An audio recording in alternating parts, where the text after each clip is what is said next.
आजपर्यंत फक्त रेल्वे आणि बसमध्ये महिलांसाठी राखीव जागा असायच्या, मात्र आता हवाई सफर करताना देखील महिलांना आरक्षित जागा मिळणार आहेत.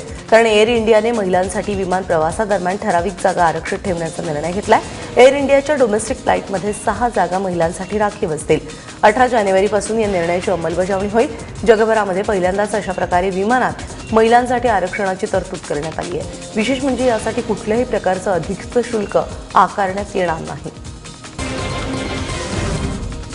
बिहारमधील औरंगाबाद जिल्ह्यातील सीआयएसएफच्या जवानाने आपल्या 4 सहकारी जवानांची गोळ्या झाडून हत्या केलेली आहे. सुट्यांसाठी सुरू असलेल्या वादातून बलबीर नावाच्या जवानाने हा गोळीबार केल्याची माहिती मिळते.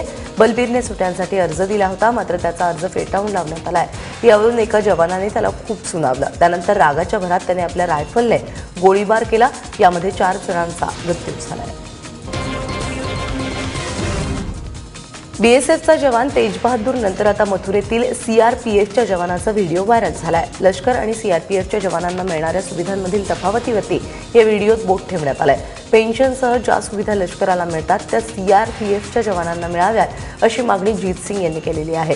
या व्हिडिओची पंतप्रधान कार्यालयाने दखल घेतली आहे. पंतप्रधान कार्यालयाने या संदर्भातील अहवाल गृह मंत्रालयाकडून मागवलेला आहे.